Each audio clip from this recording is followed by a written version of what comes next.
true terrifying park ranger horror stories. Before I start, do hit that subscribe button. It really helps with the channel recommendation on YouTube. I've lived in East Tennessee for most of my life.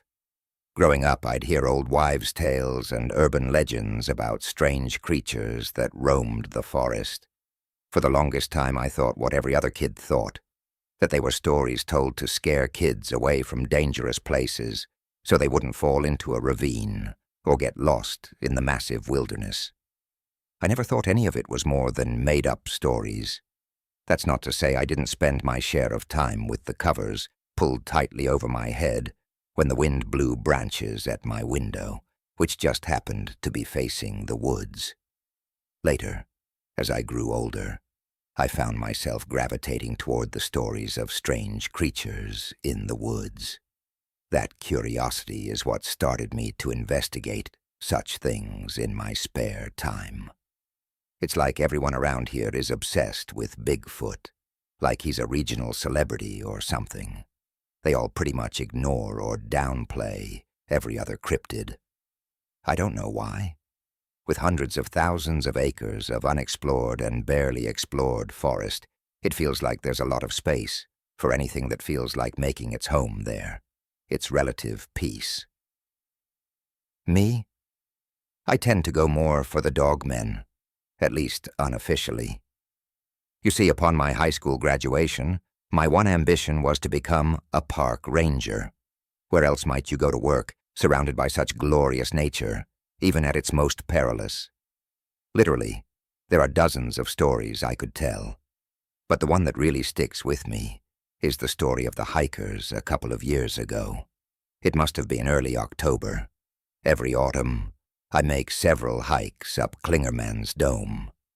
Gazing out over the canvas of trees, spouting a myriad of colors, looking every bit like nature's fireworks, shall reinforce that I made the right career choice. I was on patrol when a call came in to go to the cabins near Fontana Lake. I got the address and headed south, crossing into North Carolina. When I arrived, a lady reported that her husband, son, and brother-in-law had gone fishing on the lake and never came back. I got the information I needed about their general description, names and description of the truck and boat before I went to search for them. According to her, they were going to Wolf Creek. I called it in and let the station know that I would be down at Flat Branch to check to see if they went into the river down there. Decent drive to get there, but it was such everywhere out in the backwoods of the Smoky Mountains. When I got there, I found 3 trucks parked off to the side. 2 of them towed empty boat trailers. I checked over a description the wife gave me. It was of one of those trucks. Now I had a starting point for my search. With that, I walked down to the water and then looked both ways, in the hopes of getting lucky and finding them coming in from a hard day's fishing. No such luck. Then I walked up to a nearby house and asked if they had seen the prey. He said he had gone fishing himself yesterday and remembered having seen a boat like mine, with 2 men and a boy. I inquired about which way they were going. He said westerly. I then asked if he could take me up to Wolf Creek as far as he was concerned with having a boat himself. Angry to deadly quiet, he looked at me. He would agree to ferry me across the river, but he promised no further than Wolf's Creek. I would take what I could get. After a quick jog back to my truck to get my backpack, he ferried me across and quickly left. It was approximately 1 mile to the rural campsite where I suspected they had camped at. I began to hike alongside the river, watching for a sighting of them. It wasn't long until I saw a boat resting on the beach. I went to that boat, and it was this one I have come across. The very nature of everything about this missing persons report in the first place made it feel like this was a very cut-and-dried case. Just this wee bit too easy, actually. I'd be so happy to find them now.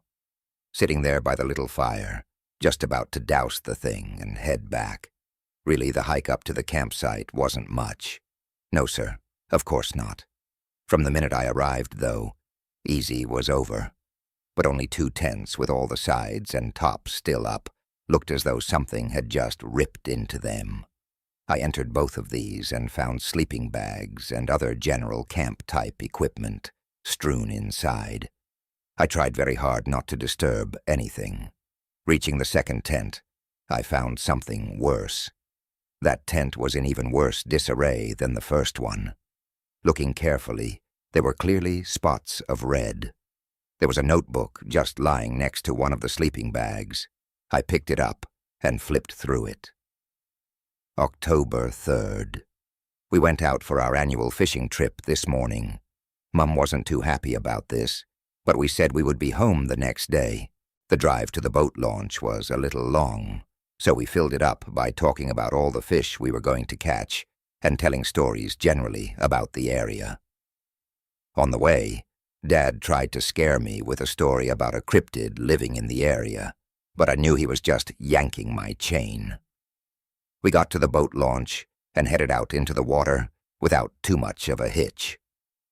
Uncle Roger nearly fell in trying to get the boat undone. He didn't find it nearly as funny as Dad and I did. Once we were out on the lake and had our lines in the water, he seemed to just settle into his seat and enjoy himself. With a couple of beers inside him, he was laughing about it with us.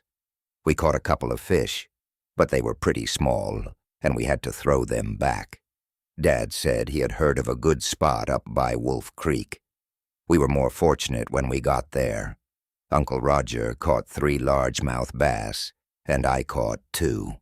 Dad had a big one on his line, but it got away before we could net it.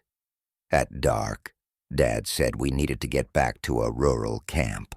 We beached the boat, tied it to a big tree, and gathered our gear to pack the hike into the campsite. Dad claimed it was a very rare thing to have no one else there, according to him, which left the site really strange. We set up our tents and unpacked, getting a fire lit right about the time Uncle Roger showed up with the cleaned fish. We ate and talked and laughed until it was dark, and we turned in for the evening. Dad mentioned that there was a better fishing hole farther west. It would be a good idea to hit that early in the morning on the way back to the cabin. It is the middle of the night, and Dad is playing a practical joke on me. Woke up for some reason, and he's not in the tent. I could hear rustling outside, mingled with the sound of something pawing the ground and snorting. I knew it was Dad trying to scare me. He and Uncle Roger really got into some cryptid stories while we ate supper. I told them they weren't going to scare me like they did last year. They just looked at each other and smiled. I knew they would have something up their sleeves. I didn't bother to turn the light on or go out and check. I knew they would have run off and hidden, then pretend to be something I'd scared off. Then, the next morning, begin asking each other if they heard the ruckus, so as to try and scare me still. Just didn't believe that. The first trick you get if you have a practical joker for an old man is not to believe your eyes, or, in this case, ears. I rolled over and tried to go back to sleep, but Dad was making it tough. He was on about and growling pretty loudly for my attention. It wasn't happening, though. The next morning I went out, and the camp was flat. He asked me if I had heard anything last night, and decided to play along. I said I had heard it was outside our tent at night, which was too scary to check out. He gave a good look for Dad, acting very concerned. I sat waiting for Dad to get tired of the game and come back to the campsite. But morning where Uncle Roger started to mention searching for him. I wanted to tell him I wasn't taken in by their little prank, but didn't want to spoil their fun. When the noon sun was beginning to get high and my dad wasn't back yet, I started to worry. Well, maybe he had fallen and hit his head on a rock or something, Uncle Roger was up in arms. He said he should have gone looking for Dad immediately, but did not want to leave me at the camp alone. We decided to go look for him. Uncle Roger located what looked like a sort of scuffle, and we set off in that direction. He bade me stay right with him as we fought our way through the forest, searching for any sign of Dad. By this point, I was starting to doubt it was a prank. I had been worrying about Dad. The farther I went in the woods, the more I realized how wrong I had been. I wanted Dad to jump out and scare me just so I would know that he was all right. We kept poking around, but he wasn't anywhere we looked. After a while, I was way past being worried, and I could tell Uncle Roger was too. Only he must have tried, because he didn't let on. He kept saying Dad was probably already back at the campsite now. By the time the sun was peering down into our faces, then we abandoned the search. We got lost twice and even had to go back to the correct site. There weren't many trails out here. At least some people hadn't made one. We ran for our lives, and I hoped he would be in our tent. Not to be. We cooked and had a hasty supper and all retired. Uncle Roger promised me to wake up when Dad returned. October 4th. Uncle Roger never woke me. Dad didn't come back. I said we needed to call for help, but he said Dad had the only phone. We were in debate about what to do when we heard the rustling in the woods, and the birds go silent. We tried to pinpoint where the sound was coming from, and unluckily, we did. There was a something coming toward us. It stood on its back hind legs, and its body made these loud, cracking sounds like it was shaking something to place, or snap its bones into or out of place, echoing all around us. This something was huge. I literally froze. My body would not move, and all the while this horror was coming toward us. Uncle Roger grabbed me and yanked me over behind his tent. We were trying not to be seen, but this thing here found us and let out a loud roar.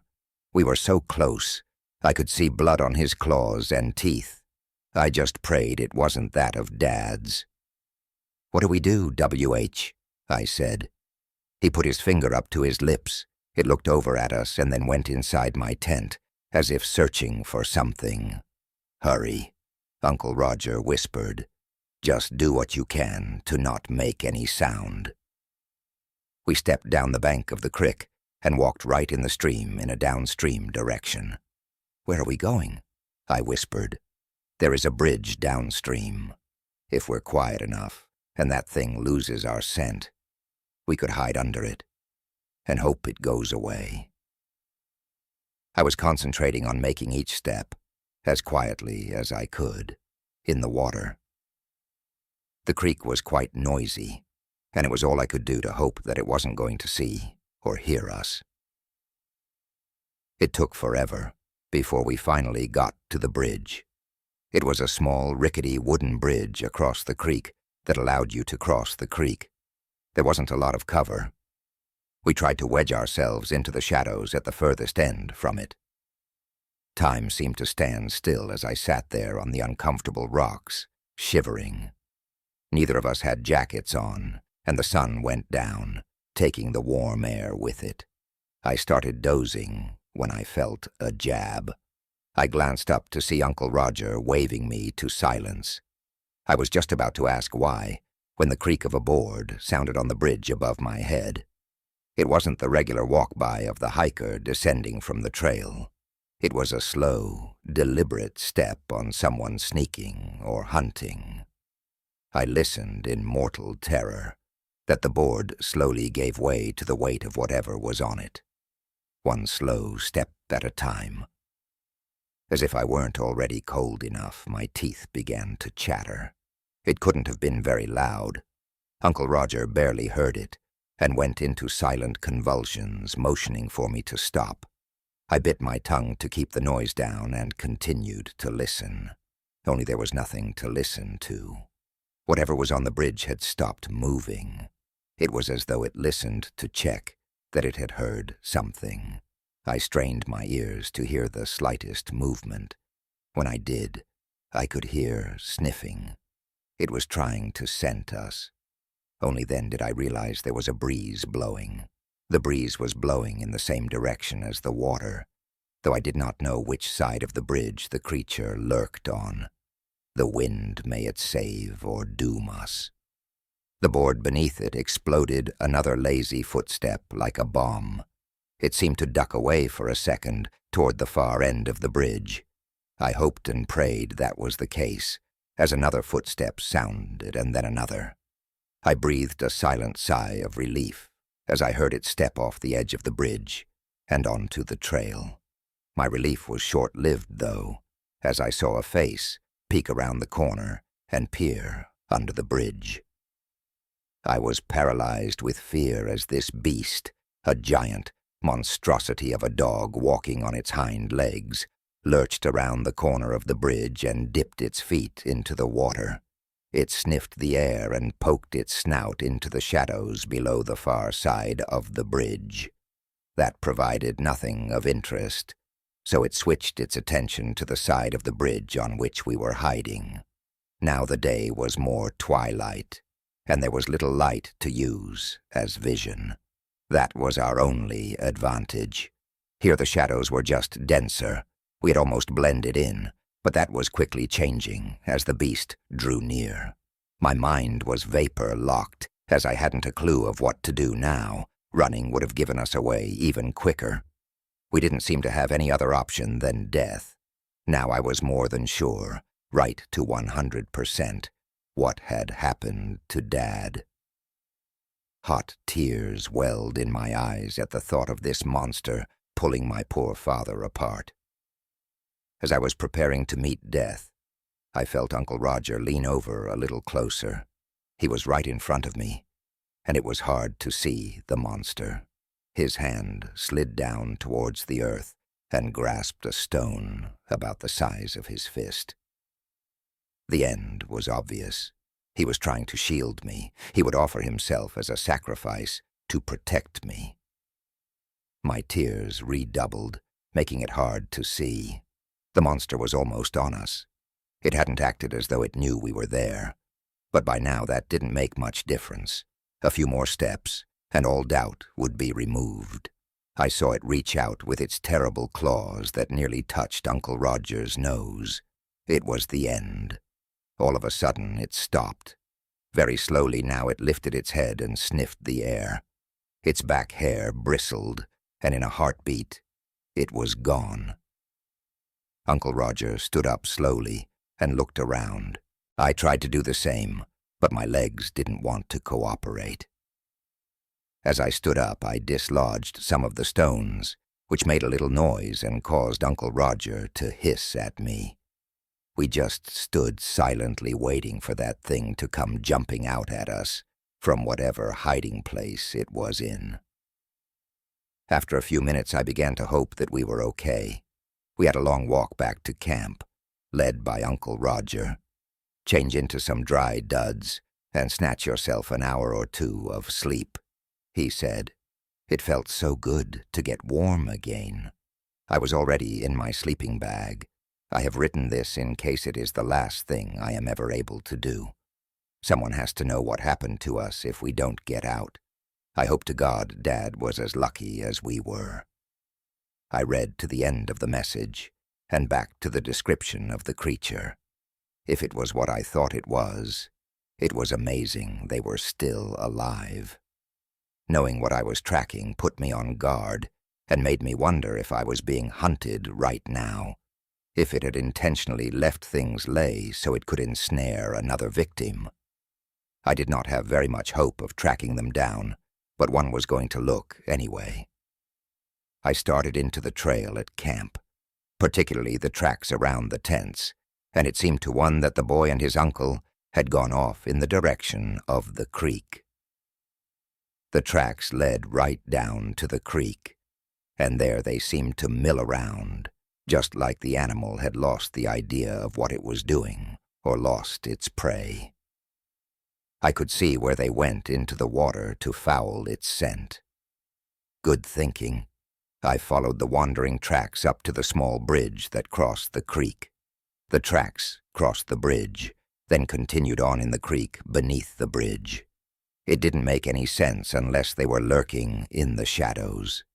Then the creature's prints abruptly turned and went to the trail, then up the hill, as if something had scared it. If it was what I thought, I couldn't even fathom anything scaring it. I followed the tracks of the creatures up over the hill. They then turned and followed the creek from the top of the ridge. It struck me there was a good view of the creek. This way seemed to be right, therefore, getting me back into camp. It had placed them right back in its crosshairs. I puzzled over it for quite some time. I could not find the dual set of tracks where they had left a dual time. If the beast had killed them at the campsite, there would be far more blood. Yet there was not. Hell, I could not even find the evidence that they had returned at all. Then it struck me. I went back and looked at the tracks again. There were a few here and there that were doubled. The boy with his uncle had to cross here again after the bridge, and again left in the same way as before. The eerie thing was that I still hadn't seen any tracks on the fathers. I circled the camp slowly, looking over, trying to see if I missed anything. Finally, I found a set of adult tracks, leaving a tent and going to the edge of the trees. They halted before a tree, a dark drop in the bark a couple of feet up. This looked all the world like a late-night bathroom break. What threw me was that the tracks didn't return, like he stopped here to take a whiz and just disappeared. I followed the tree line the whole way around until I found something shocking. There were blood spots further up the trunk. So I went about the tree in a widening circle, and then it was that my worst fears were realized. Tracks of the thing. Blood drops in its track. My very marrow grew icy. I followed my new one, really hoping I didn't find what my mind was telling me I would. I tried to call in to the station on my radio, but for some reason, all I got in response was static. I had to admit, while I knew there were areas out here that didn't get good reception, I didn't think this was one of them right near a posted campsite, just off a trail. Feeling that maybe my timing was a bit wrong, I decided I would try again later. I adjusted my pack and took after my quarry. Checking for one available, I pulled out my sidearm and confirmed it was indeed loaded. It really seemed kind of a silly thing to do. But when stalking an alpha predator, it's best to make sure you're ready to shoot. My hand shook a bit with nervousness when I holstered my gun. I know and feel this is dangerous. Yes, it would now be a tough job, but going back to the station and letting search and rescue take care of it would be the toughest. But I also knew that a man right now was in the clutches of a deadly creature, a creature that was dragging him deeper. I didn't have time to lose. I followed the tracks as best I could through the brush and fallen trees. I'd lose the trail, only regaining it a bit further along when I would find a few more drops of blood. The tracks ran along the base of the hill, going west. It stood in the very face of a mountain. I gazed all around, but the trail had gone. In despair, I threw my head up when I saw a cave halfway up the mountain. I considered approaching the area, but did not think it best to do so. That might be the lair of this beast, or that might be the den of a dozen other creatures, none of which would like me violently bursting into their parlor without warning. After another close scrutiny of the landscape, I concluded that was probably where my quarry had disappeared. The clouds had filled the sky all day, and now finally they saw no reason to hold back. It started off mildly, but soon the rain was pouring in sheets. This greatly enhanced the look of the cave, as I covered my eyes trying to make out where I was going. It was coming down so hard I couldn't see thee anymore. I just kept pressing forward in what I hoped was a straight line. Over fallen trees, through brush and rapidly rising streams, I finally looked up and saw I was at the base of the mountain.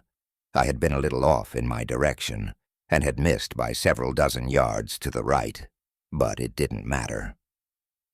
By now I started making my way up the mountain, taking special care to watch my feet, especially in this cloudburst. A few slips, I mean near ones, like one where I very nearly took a tumble down the mountain, and I was up to the mouth of the cave. I slipped inside and enjoyed one moment, without the water dumping all over me. Looked down, and the water dribbling off of me created a little puddle, like I'd fished my own rain cloud in with me. I shook off as much as I could, quietly enough when I could. The rain of the late morning outside made a noise like a downpour in the cave. Other sounds would have been very hard to pick up, but I felt I should give it a good try. I unzipped the backpack and dropped it just behind the mouth of the cave. The rain had added some extra weight to it, and I had no idea whether my movements had to be really fast. I opened my pack and got out the water bottle and drank. I had not drank anything in a while, so I chugged half of it down. I closed it and saved the other half for if I got out of here alive. With that happy thought rattling around in my brain, I stowed the water bottle back in my pack and pulled out a small flashlight. I turned it on while pointing it at the floor. There were many boulders and stones not smooth on the floor. The walls were rough-faced, too. There weren't any cave drawings in here. As caves go, it was for the most part large enough that I could stand up in it and not reach the ceiling. The lance of light served to enlighten the cave's darkness. I sauntered. With footfalls, every step was like coming closer to my boding area of doom. I withdrew my gun and clutched it hard. The atmosphere was so full of menace that it was almost palpable. Two things hit me with great force at that moment. Firing a gun in here would likely deafen me, and the odor was horrible. It smelled as though an open sewer was right in the middle of August. Venturing deeper into the cave, the rain lessened in its sound and became one of eerie silence. I could hear the step of my feet, my breathing, and the beating of my heart. As I was starting to seriously consider turning around and getting out, I saw something ahead of me move. It was big, at least as big as me. I dove against the wall for some cover, forgetting that I was holding a bright light in my hand, so it didn't matter if I tried to hide, as long as the light was on. I aimed it down to the floor, but didn't turn if off. A shuffling sound came closer and closer. I was tempted to turn the light off, but giving an edge to this creature wasn't a good idea. It already had the home field advantage. I heard it sniff, but still couldn't see it. So up went my light to probe deeper into the cave. I was myself in the utmost surprise when, the light returning, I saw the creature within 2 paces of me, which just before I had been so much afraid of. It must have stood at least 6 feet tall. It resembled a dog with a long snout, but the body seemed quite long and very thin. It was bipedal and had hands on its muscular arms. All in all, it was an abomination. Part 2. It shrank back from the light and growled. I was so scared that I almost crapped myself. I pointed my gun and pulled the trigger out of instinct. That was a loud bullet. An instant headache throbbed in my ears. The creature roared at me, then turned and ran deeper into the cave. It has roared a few feet from me, yet I barely heard it. I stumbled and had to take a minute to steady myself. Then I began to track it even farther into the cave. To this day, I really do not know why, other than needing to know if the hiker was alive. I looked to the ground to see if there was any blood, but there was not. I must have just scared it with the shot. That was not good news. I had hoped that I would have hit it, and it was hurting. Just scared meant it was going to fight when I saw it again. After all, I'm sure to the creature I was the invader, and it was defending its home. I continued a little further into the cave, my light flashing on and off in my hand as I swept it in front of me. I do not know where he would be or whether he would be setting up to attack. A moment later I felt a draft of air. A moment after that, and I stumbled back before those talons could bisect the space where my face should have been.